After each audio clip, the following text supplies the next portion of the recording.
Okay, good morning, everyone. In the interest of time, I'm going to get started. My name is Reside. I'm the director of the Cal Turner program here at Vanderbilt Divinity School. So we're going to talk this morning about compassionate communication. It's an approach to communication developed by Marshall Rosenberg and others that I have found very helpful, and I've been working with it for the past year. We have folks from it's also called nonviolent communication, and we have folks from the nonviolent communication Nashville branch here today. So if you are interested in some of the ideas that I'm going to share with you today, you can go get yourself a copy of this book, which is sort of like the Bible for NVC. We have some for sale if you're interested in purchasing it today. And you can visit their website, which is nvcn.org, and it's in Nashville. So I invite you to do that. Okay, so I wanted you to think about your intentions, and I wanted to give you an opportunity to share with one other person at your table something about your intentions, either for any three of these. So I want to give you a couple minutes to think about and share at table your intentions for your life, for a significant relationship, or for this day.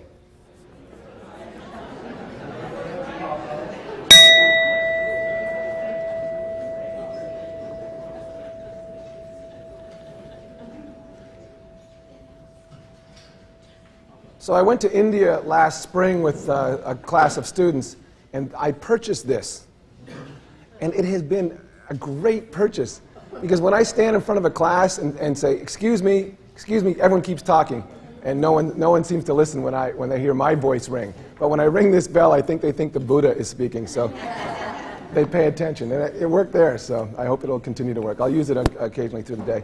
So I wonder if anyone's willing to share something about an intention to the larger group. If not, I'm happy to share mine. Anyone want to? Yes? Mine is to bring presence and love to each person I meet. I'm a psychotherapist, so that might be one reason. But I really think that's an exchange of love is what I would like to do. Great, thank you. Is there someone else who would be willing to share an intention? Yes? Several of us at this table had in providing for our families or their needs spiritually and otherwise. Great, thank you. Can we get one more? Yes, Pat. Glorify God and be available to the other. Great. Thank you. I've been thinking about this question of intention. It might be the stage of my life, or the fact that I have two young daughters, or the fact that I had to prepare for this talk. But for me, my intention is to be kind, to try to be a kind presence in the world, particularly with people who are in pain, particularly with people who are suffering. I wanted to read this poem for you. You probably can't see it very well. It's got too many words for the screen. But I'll read it. It's a poem that has come to mean a lot to me, and it's called Kindness. It goes like this. Before you know what kindness really is, you must lose things. Feel the future dissolve in a moment, like salt in a weakened broth. What you held in your hand, what you counted and carefully saved, all this must go, so that you know how desolate the landscape can be between the regions of kindness. How you ride and ride, thinking the bus will never stop. The passengers eating maize and chicken will stare out the window forever. Before you learn the tender gravity of kindness, you must travel where the Indian in a white poncho lies dead by the side of the road.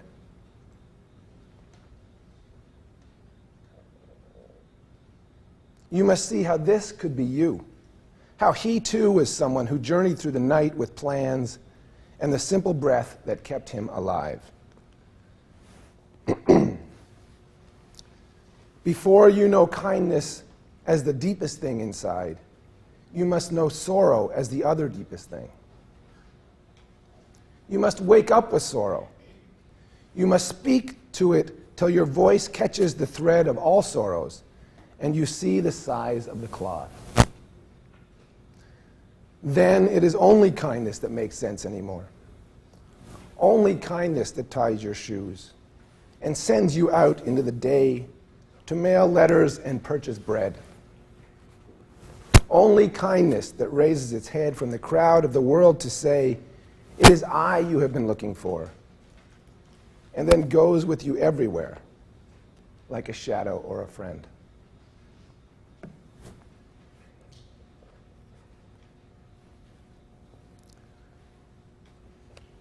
I wanted to invite you to think about your intentions, because it was my suspicion that many of your intentions would touch on this question of compassion. Right? It would touch on a question of kindness, of how to be for others in the world. And yet it is often so difficult, at least for me, to be a kind presence in the world. I have to tell you a brief story. Yesterday, I have a 12-year-old and a 7-year-old, but this is a story that features my 12-year-old daughter, Anna, who is sometimes a little too bright for me. And I was working on this talk last night at the kitchen table, desperately trying to get my kids to go to bed. And Anna was working on her homework. I had picked her up late from cross-country practice, so she was late doing her homework, so it really was my fault. But as we were working on getting them to bed, well, I was working on it, and they were resisting it, I got a little heated. You know, I'm working on a talk on nonviolent communication, and I'm getting upset, and I'm feeling violent. And my 12-year-old looks at me and says, "How's that talk going for you, Dad?" So I'd like to just note that story to tell you that I'm not very good at this nonviolent communication. But it is also true that when I do use the tools that this method, that this approach offers, this language really, when I'm able to use this language more effectively, then it does seem that there is more kindness in my life, that I can be more fully, I can more fully live out my own intentions. Right? And when I can't do it, I find that I walk away thinking, that was unkind, that was mean, that's not who I want to be in the world. So that's why I'm sharing this with you today, not because I'm any good at it, but because when I do experience it, and when I can use it effectively, I find that the breadth of kindness is expanded. The other thing I would say is I also noticed last night and reminded that, well, it's a fairly simple 4-step sort of approach to communication. When I am stressed, tired, or anxious, my imagination shrinks and my vocabulary shrinks. Right? And so I was desperately looking for the right words to say to Anna last night, and I couldn't find them. And it was so frustrating. So I invite you today, as we think about this, to just try it out a little bit and be prepared to not do it well. And the other thing I would suggest is start with yourself. Right? You're having conversations, if you're like me, with yourself all the time. And I think it's worth listening to your internal dialogue and think about how you can be kind to yourself, how you can treat yourself nonviolently. And then once we get that down a little bit, I think it'll be a little easier for me to treat Anna nonviolently, and then, you know, my colleagues nonviolently, and, you know, my boss nonviolently. But I'll start with me, my family, and then move out. Okay, so there are some key terms that I'd like to discuss with you. The first is compassion. So what is compassion? A deep feeling of sympathy and sorrow for another who is stricken by misfortune, accompanied by a strong desire to alleviate that suffering. It comes from the Latin com, which means with, right? And pate, which means to bear or suffer. Right? And its antonyms, I think, are mercilessness and indifference. Right? So that's a kind of interesting idea for me, that the opposite of compassion is indifference and mercilessness. And when I find myself being indifferent, I find it hard to be compassionate. The second word I wanted us to think about a little bit is communication. So again, the word calm is in there, to be with, right? The act or instance of imparting or exchanging information, ideas, feelings. And this word is also from the Latin, to share, impart, inform, join, unite, participate in, to make common. When we communicate, we make common. And communication is often actually quite difficult. And one of the things that I've learned from nonviolent communication is how difficult it can be.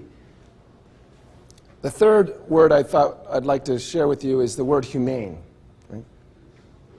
Which is, I think, one of the objectives of compassionate communication is to expand humaneness. Humane, merciful, kind, kindly, kind-hearted, tender, compassionate, having qualities befitting human beings. That's where the word came from. So it's just an expansion of the word human. So the suggestion here is when we are most fully human, we are at our most fully kind. And when we are less than kind, we are less than human.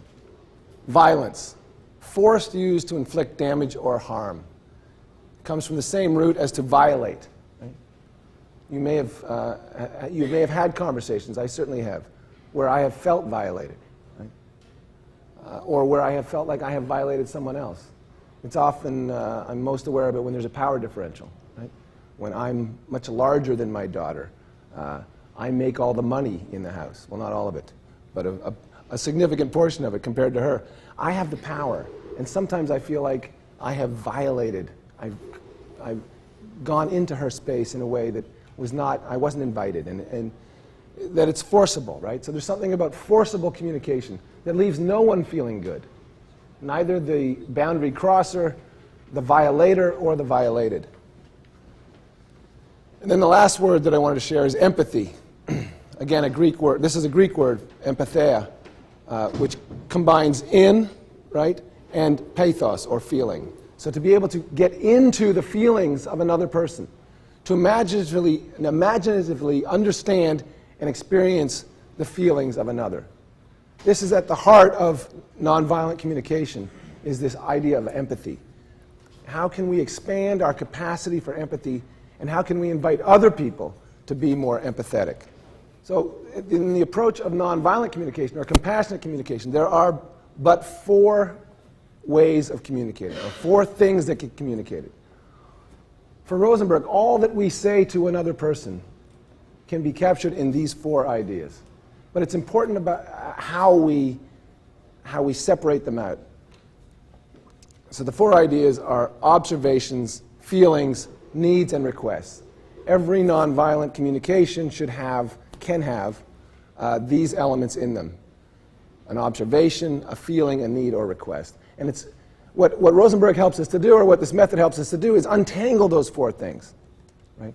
And deliver them in an appropriate way to other people, so that they feel that they have been empathized with, that they feel that they have been heard, understood, or listened to. Another nice thing about this approach for me is that the other person doesn't have to care about nonviolent communication. In fact, they can be violent in their communication.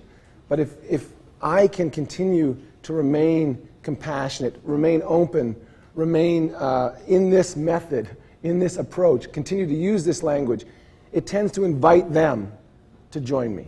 Right? And the opposite is also true. I'm invited to join them in their violence. So it's a difficult one. A second story from yesterday, and this one I hope you're familiar with. I'm driving down the street. There's a car. We come to a red light. There's a car parked right in front of me, and there's a woman right behind me. As soon as the light turns red, she starts honking her horn. Right? So now I'm pissed off. I'm angry, right? And my reaction is not empathetic at all. So I went to her level, right, rather than inviting her to my level. Luckily, we were in 2 cars. But you know, of course, so I'm only having this conversation with her to myself, because she can't hear a word of it.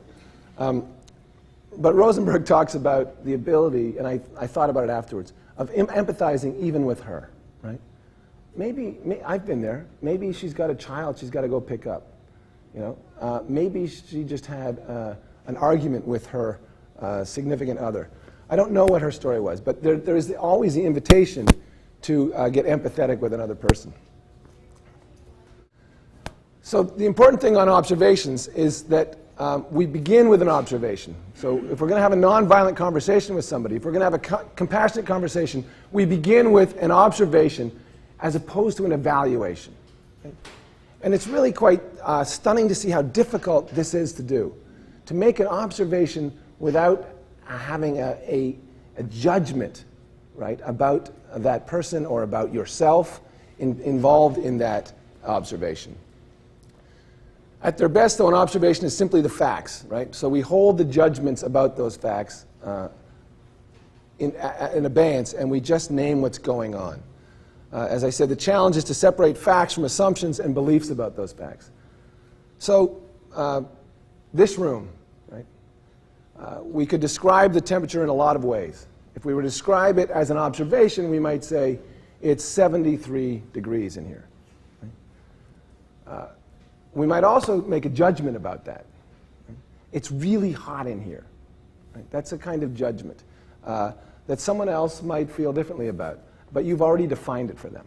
Right?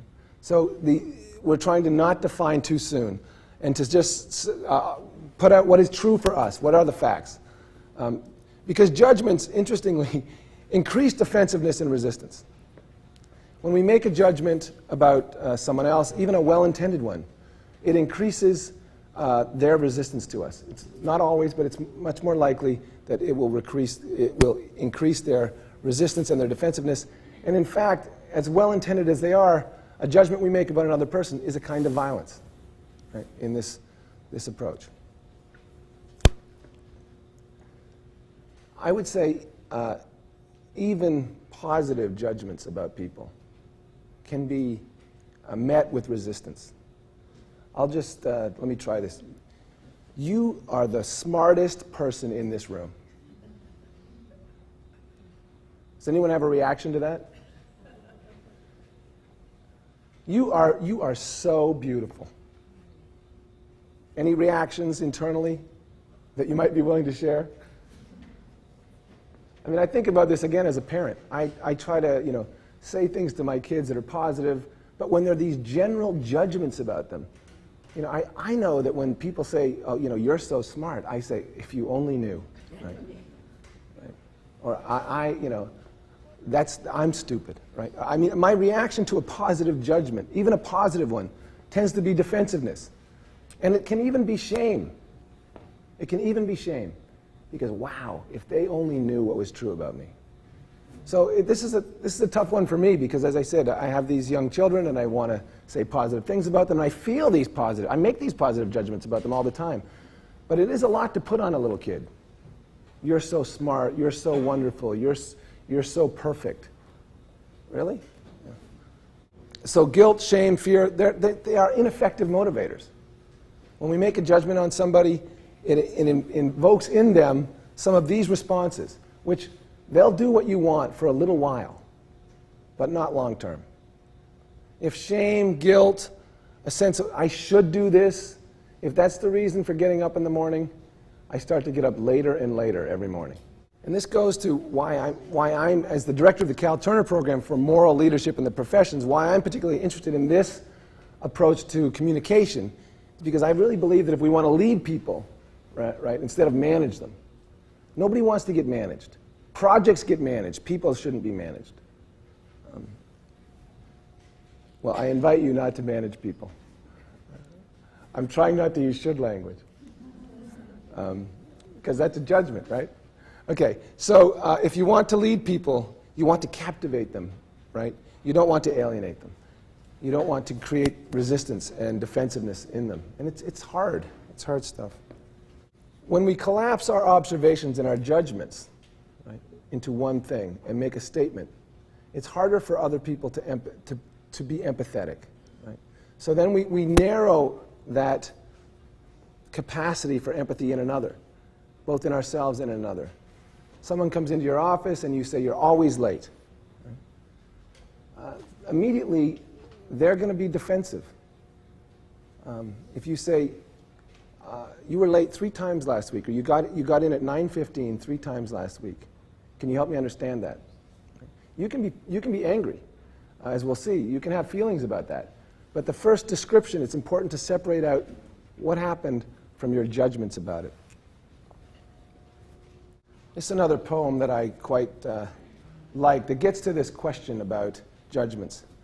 It's by Rumi, a 13th century Sufi mystic, but it has lasted pretty well, I think. Out beyond ideas of wrongdoing and right doing, there is a field. I will meet you there. When the soul lies down in that grass, the world is too full to talk about. Ideas, language, even the phrase each other does not make sense. When people can be met without a sense of judgment, without a sense of wrongdoing or even right doing, there is an expansion of the field in which we can meet one another. And this sense of community, of being in common, is enhanced instead of shrunk. Okay, so Rosenberg notices 4 particular types of evaluations that we often use that quickly block communication, and they're often well-intentioned. The first one is moralistic judgments, right? So you hear somebody use a remark that is offensive, right? Maybe it's racist, and you make a judgment. You're a racist. That will put people on the defensive. I've seen it happen. It puts people on the defensive, and it makes it harder for them to hear. If they are a racist, it makes them harder for them to let go of that, right? You're a sexist, right? You hate men, okay? You don't like Canadians. All these things are judgments we make about people, which may feel pretty true to us, and they may describe our experience, but they're just not as helpful if what we want to do is make progress in our communications with other people. So the first thing that I invite you to watch for are these moralistic judgments, or moral judgments, which, I teach ethics, so I think moral judgments are very important. But in communication, they can get in the way of actually making progress towards a more ethical world. The second thing that I particularly notice in my self-talk, right, is making comparisons. I'm not as smart as that person. I don't make as much money as that person. They drive a nicer car. Their kids go to bed on time. There's all kinds of comparisons that we can make, but they also tend to block progress, right? If I'm trying to make progress in my own life, it's probably not helpful. When I start to compare myself to other people, it just makes me want to go back to bed. So if I want to get up and do something, then I'm going to try to stop making those comparisons and just live as a particular, unique, singular person in the world, right? We're all singular people in the world. And it doesn't make all that much, it's not all that helpful to make comparisons all the time. And when we do it to other people, I think it's particularly difficult, right? I mean, you're not as nice as my last girlfriend. I mean, it's just, that's not going to work very well. The last one, the third one that we often do is we deny responsibility, right? So someone says something to us, and the first thing we do, you're always late, and we say, no, I'm not. So deny, right? Or on the other side of that is we assign responsibility to someone else. This is your problem. So on this denial of responsibility, I'm trying to live with this idea of accepting what I can first rather than denying what I can. So when someone says something to me, I don't have to agree with them. But instead of first denying, right, you're always late. No, I'm not. I can accept what I can. Well, I was late 3 times last week. Or I was late once. Occasionally I'm late. When I can respond with not denial but acceptance of what I can, it keeps the conversation going. So accept what you can rather than deny what you can. Okay, so here's a little chance to play with this game. These are some statements, and I'd like you, maybe at your table, to think with one another and put a check beside every one that seems to you to be an observation. a legitimate observation rather than an evaluation, right? So look at these sentences. Can everyone read them, or are they too small? Can you read them? You're okay? I guess if the back row is okay, you can't. Okay. Well, we'll go over them. The first one was, John was angry with me yesterday for no reason. Evaluation? Okay. Is there a way we might say that differently? Sorry? You could leave off the last part. Right, you could leave off for no reason, right? Because that's a judgment. But you could also even think about, you're making a judgment about his emotional state. And we do this all the time. That's why this is actually so simple and yet so hard. John was angry. Well, maybe John raised his voice at me 3 times yesterday. That's an observation of fact. It's not a judgment about his internal state of being. We're really guessing about what the emotion was. We can check with him, right? Were you angry with me yesterday? And also, we're also making a judgment or an evaluation about the reason, for no reason. That's probably unlikely that there was no reason. Okay, let's go to the second one. And this is all for you, Catherine. We were going to do this at table, but since you can't see them, we'll do it all as an experiment here. Yesterday evening, Nancy bit her fingernails while watching TV. Observation, good. Sam didn't ask my opinion during the meeting. Yeah, that's a tough one. What do you guys think? You think that's an observation? Yeah. Does anyone have any objections to that as an observation? Okay, here's a good one. My father is a good man. Right, and this one seems difficult, because if you met my father, you would say, yes, my father is a good man. But it is a judgment, right? And the word good in general is a tough one.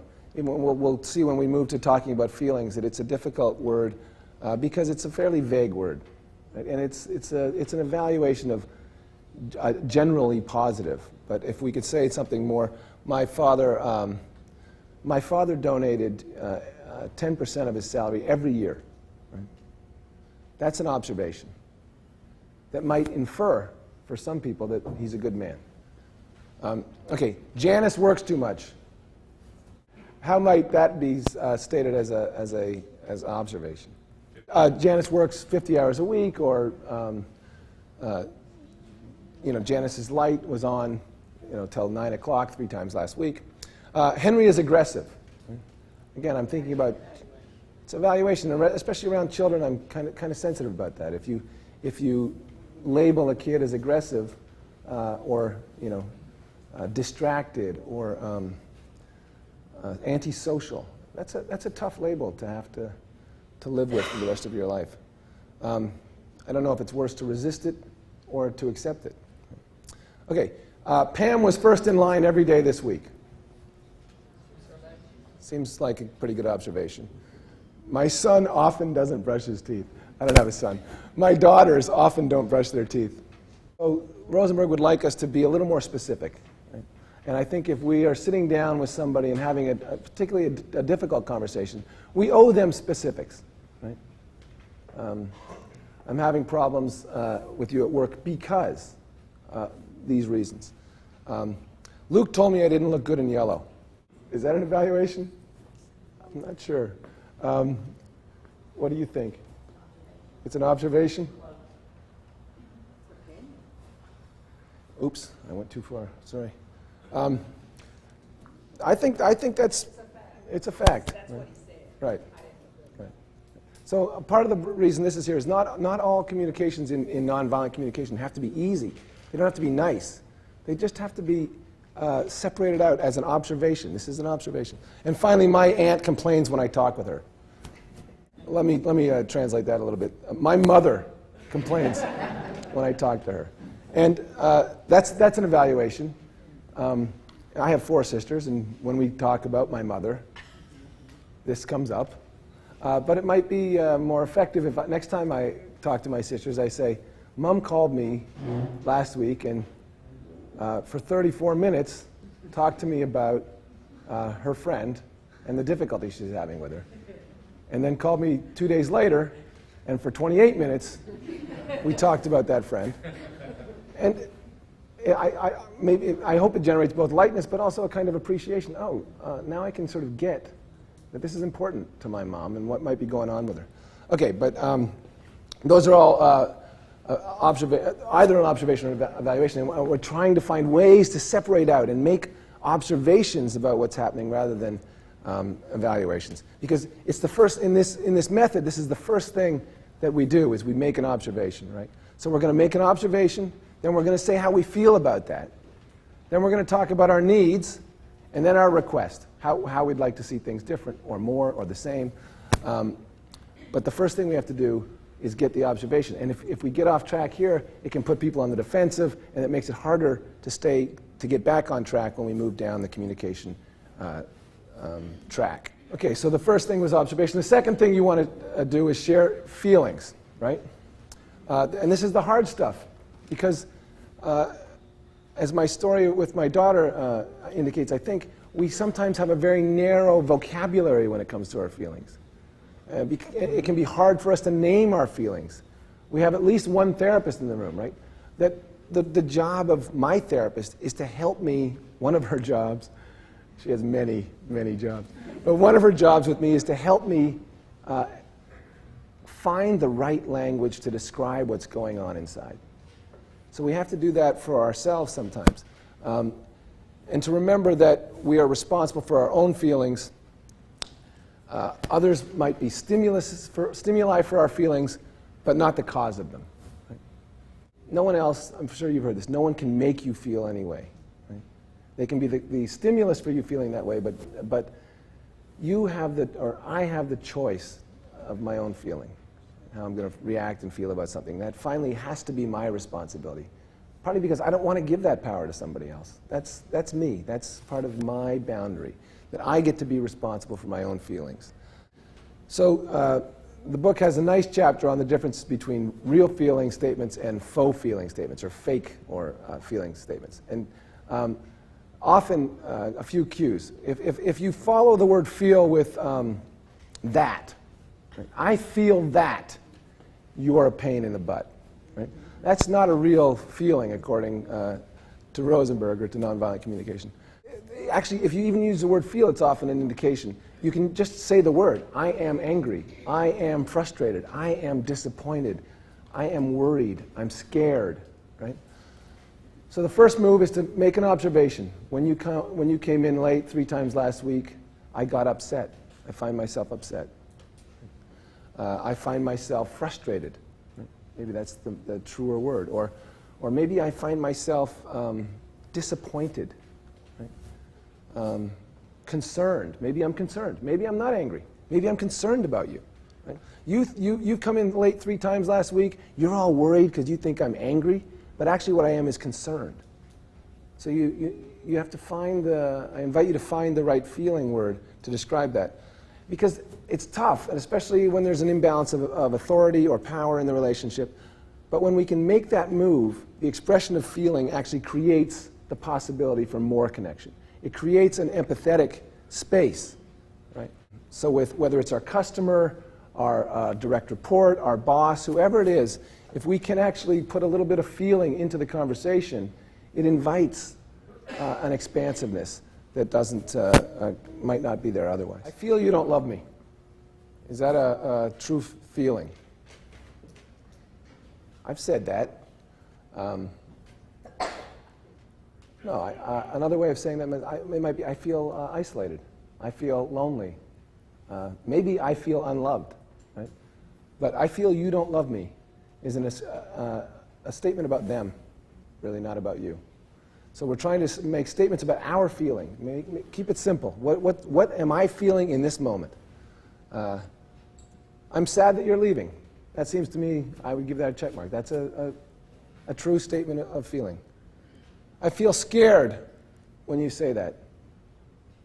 Yeah, that seems like a true statement of feeling. When you don't greet me, I feel neglected. This is a statement really about them, right? I'm happy that you can come. That seems to me to be a fair statement of your feelings. You're disgusting. No. And maybe this is more of my internal life than you want to know. But I'm much less likely to say that about someone else than I am to say that kind of thing about myself. But again, it's not helpful. Even if it's true, it's not helpful. Right? I feel like hitting you. Right? Like is a good suggestion that's not true. What might be another way of saying something in the vicinity of I feel like hitting you? I'm angry. I'm pissed off. Okay, I feel misunderstood. Classic one. I really felt convicted when I read this one. I feel misunderstood for Rosenberg is kind of a problematic feeling because again it puts it on the other person, right? And misunderstood is that a feeling really? It's I feel confused, I feel lost. But misunderstood is a bit of a slippery one. We're always trying to put our feelings back onto someone else. Yes? It'd be like, I feel unheard, would also be the same thing as misunderstood. I think so, yeah. Yeah, It's not really a feeling. It's certainly something I'm familiar, a response to feeling unheard. It'd be more, I feel sad. Yeah. And then I feel good about what you did for me. Again, good is a tough one. I'm happy that you. I was happy when you did something, and I am worthless. Obviously, again, not an ideal feeling expression. So in this approach to nonviolent communication, again, the observation, we state what's happened, and we state how we feel about it as cleanly as we can. We're going to do it imperfectly, but as cleanly as we can, we state our feeling, right? Am I angry? Am I upset? Am I happy? Am I ecstatic, right? And then we want to get through our feelings to what we need. Right? What's the need, right? And this is also some of the tough work, because to share your needs with someone is to make yourself vulnerable. But to refuse to share your needs with someone is to protect yourself and to defend yourself against what exactly? Sometimes it's smart to be defensive. But if you're trying to make progress in a relationship, if you're trying to expand kindness in your world, then you're going to want to consider sharing your needs. And it can be difficult if you tell someone what they did, the observation, you tell them how you're feeling about it, but you don't want to tell them what need you have. It leaves them confused. Needs are powerful. They're powerful. And if you can share a need with another person, I think there's a kind of a real invitation to connect. Resistance, defensiveness, and violence are all strategies that we develop to protect our needs. Right? It's most easy to see this in children, but if we attend to obnoxious adults, we can sometimes read their behaviors as protective strategies so that we don't see that they're actually just needy people. Right? So we could think about the person who used language that we would interpret as racist. And if we, without excusing it, can try to understand the needs that are underneath it, we'd have to ask them. But it could be a need to feel like they belong. They need a group that they belong to. Right? They need to feel that they have authority or power in the world. Maybe they don't feel they have any power in the world. We often don't get our needs met because we don't ask. Right? So we have these needs, and we expect people to know what they are, but we don't share them, and then we get frustrated and disappointed and upset that our needs are not met. We're not clear in our communication about them. It's very difficult to be clear about, for me to be clear about the needs that I have. But this process invites us to slow down and think about, what is it I'm needing? And usually you can follow that directly from that feeling that you're having. So if I'm angry, why? What am I angry about? What do I feel like I need? And if you are working with another person and you're trying to have a nonviolent communication or a compassionate communication, you can offer to them what you think they need. Are you needing, protection? Are you needing to feel like your job is secure? And they can say, no, that's not what I need. I need respect. But by you offering a possible need, it invites them to consider it and then to refine their own sense of what they might need. So when you're managing or trying to lead other people, it's a very powerful move just to take a risk and say, is this what you're needing? Don't tell them what they're needing, but ask them what they're needing. Okay, so we all probably have the experience of receiving negative communications, whether it's from someone we love or from our boss or from someone we work with. Nonviolent communication suggests that we really only have 4 possible responses to negative communication. The first one is to blame ourselves. And you can think, what's my default? What do I typically do? Do I blame myself? Oh, you're right. Yeah, I am a screw up. I messed up again. Here we go again. I'm the problem. Right? I'm the identified patient here. I'm the problem. So the first thing we do is we blame ourselves. But maybe your default is to go on the aggressive. No, it's your fault. You blame others. If you weren't so, stubborn, if you weren't so rigid, if you weren't so cold, so mean, then we wouldn't have this problem. Right? Again, these things may be true, but are they helpful? Because when you do that, when I do that, it puts the other person on the defensive. It puts up their resistance. So the third thing we can do is we can investigate our own feelings and needs. So when someone says gives me a negative response, I have a kind of reaction, and if I can get my imagination enlarged a little bit, then I can think, I'm curious about my own needs and feelings right now. What am I needing and feeling? And to be able to name that can help move us out of a conflictual, resistant conversation into a conversation that might have some hope for getting us somewhere, for greater communication, being with someone in the moment. And then we might also be able to investigate the feelings and needs hidden in the other person's negative message. Right? So someone says something about me, I don't know why I keep going to this, you're always late, but you're always late. What's going on with them? You might ask, what do you need? What's the feeling that you're having right now? And it may not be about you, all right? Or it may be about you in a much deeper way than simply being late or the presenting issue. So you can blame yourselves, you can blame others, ourselves, blame others, or get curious rather than critical. That's the kind of term I like to use. Get curious rather than critical. When you find yourself getting critical or defensive, replace that, if you can, for a moment. Take a deep breath and get curious rather than critical. Or as Parker Palmer likes to say, when you don't know what to do, turn to wonder. Wonder. These are needs, right? I'm going to share them with you, and we can figure out if these are needs or if they are needs well expressed or needs poorly expressed. Again, they're very small, so I'll read them out. You irritate me when you leave company documents on the conference room floor. Is that a statement of a need?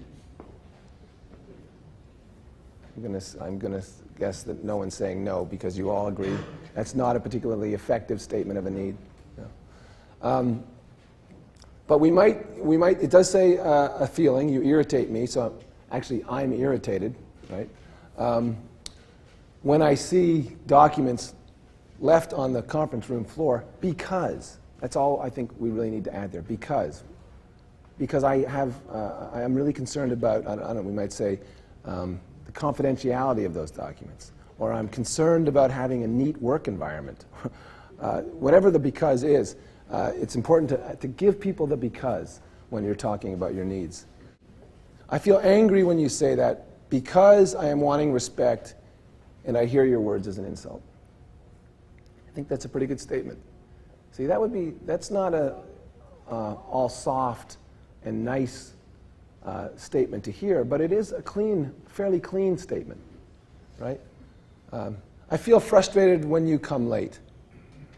Again, when you come late, A little more specificity would probably be helpful. And then why?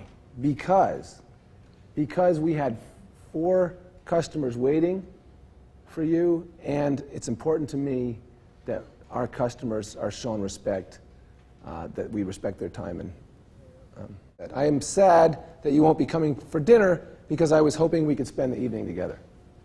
I mean, if someone said that to you, you would be like, oh, yeah, okay. That's better than, you didn't come for dinner. I'm really angry about that. Just the because helps. I feel disappointed because you said you would do it and you didn't. If I were to say that to you, how would you respond? I mean, do you find that inviting? Does that make you more empathetic, more compassionate, or does it make you a little defensive? It makes me a little defensive. I don't like to disappoint people. And also, because you said you would do it and you didn't. That's some judgments there. It's not very curious as to why that person didn't do it. I'll jump down a little bit. I feel happy that you received that award. Seems like a nice statement. You might, again, add, because I think I'm glad that I'm happy that you were recognized, right, by your peers. I feel scared when you raised your voice. Again, and if we could elaborate, because if I were to say that to you, and then I added, because my dad used to yell at me all the time. Wow, I think that all of a sudden makes us connected in a way that we might not have been before. It opens an invitation.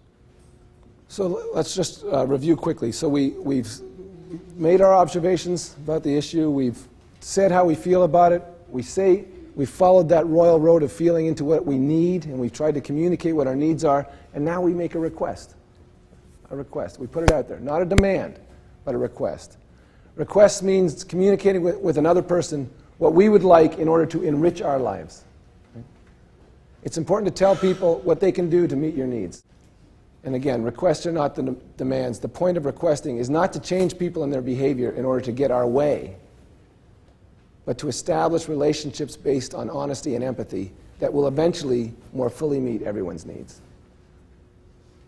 So if we can put our request out there in such a way that it's inviting for someone to come into that field with us and join us, it expands the possibility of the relationship. And that is probably what's more important in this approach than getting the actual need met in that moment. You've created the possibility for a richer relationship with another person, a deeper relationship, a relationship that has more possibilities. So it may be that the best you're going to do is you're going to move this relationship from being hopeless to one with having a little bit of hope. There are people in your life that are never going to meet your needs. Right? They're never going to be the people that you would like them to be. But you can invite them to be a little bit more, right? A little bit more of themselves and engage with you. These are some requests. I want you to understand me. Again, understand me, that's a tough one. So I would say no, that's not an effective request. I'd like you to tell me one thing that I did that you appreciate. That's a pretty good request. And for some reason, I'm thinking of intimate relationships, right? But any relationship probably this would work for. But to be very specific about what you are requesting, because we often expect the people that we love the most to be able to read our minds the most easily. But that's difficult. I'd like you to feel more confidence in yourself. That's not really a request, because it's about them and it's not about you. I want you to stop drinking. You may know people who have a problem with drinking or drugs or gossiping or whatever it is. There's something that they're doing that you want them to stop doing. I think that's a legitimate request, that this is what I want. I want you to stop drinking.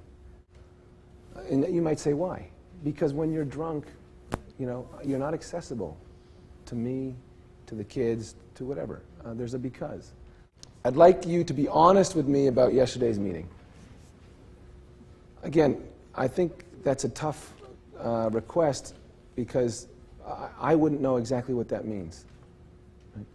So a little more specificity helps here as well in the request. I'd like you to tell me, 3 things that you thought I did well and 3 things that you thought I could improve on. Right? That might be at yesterday's meeting, a little more specific. I would like you to drive at or below the speed limit. Or I would like you to wear your seatbelt without me having to ask every time. Because, right now, immediately I resist. My 12-year-old is on me all the time about wearing a seatbelt. I resist it. Because, Dad, I want you to be around for graduation. Okay, okay, I get that. I'd like to get to know you better, right? That's not a particularly, it's not a request I can easily respond to. I want to get to know you better by going out for lunch with you next week. Yeah, I can respond to that. I would like you to show respect for my privacy. Again, by knocking before you come into my room, right? By not reading my journal, right? Or by not going through my email. Right? So this is the dialogue in a nutshell. When A, right, when something happens, the observation, when A, I feel B, because I'm needing C, right? I'm needing something, therefore I would like D. That's it. I'm telling you, that's hard. But those are the 4 steps. If you can take someone through that in a conversation. A is the concrete actions we observe that affects our well-being, either positively or negatively. So when A happens, I feel B because I'm needing what are the needs, values, desires that create our feelings. And then, therefore, I would like you to do D.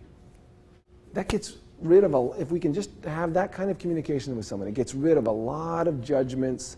It gets rid of a lot of difficulties that may be real and may be there. But this approach, I've found, helps me make progress, especially when I find myself frustrated, stuck, or unable to make progress. I'm going to stop.